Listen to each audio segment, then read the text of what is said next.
In this lesson, we're going to be going over the use of Netcat.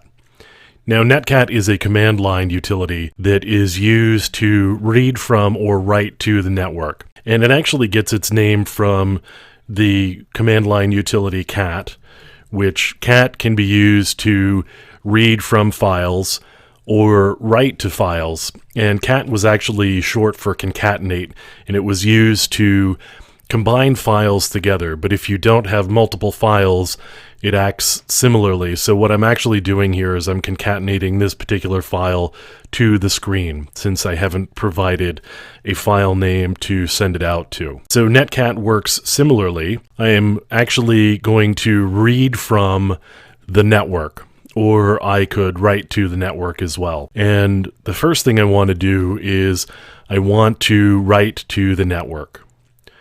So I'm going to use Netcat, and I'm just going to do a very simple demonstration here of what Netcat can do. So I'm going to connect to www.google.com on port 80. So I'm going to connect to the web server at the host name www.google.com. So now I'm just going to open up this TCP connection. You see, I don't actually get anything back here to indicate one way or the other, but I could actually just check it by issuing an HTTP request. So if I issue that HTTP request, you see that I get a response, and this is actually the HTML that I'm getting back, as well as all of the JavaScript, which is actually what we're looking at here right now. So what I just got back was the HTML and JavaScript that would be sent to your browser. Now, Netcat has several other uses. What I could do is I could also issue a UDP request. In addition to the default TCP, I could also connect on UDP. And you can see I could also do IPv4 or IPv6.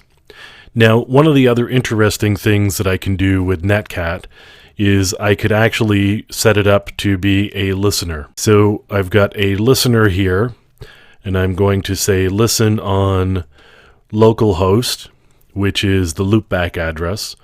I'm going to say just listen on port 5000. So now I've got a listener set up here, and I can actually open up a new terminal window. And now I'm going to use Netcat again. So I could do Netcat 127.0.0.1 on port 5000. And I'm connected, even though it doesn't actually say I'm connected. I'm connected.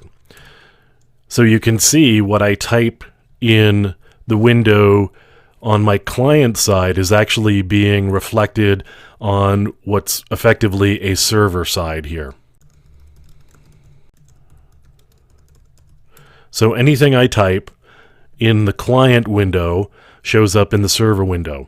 So you could actually set up a dummy server using Netcat and just the listener functionality of Netcat. So you could have a dummy server where somebody could connect, for example, and try to initiate an automatic connection to get mail, where you could collect usernames and passwords, just as an example.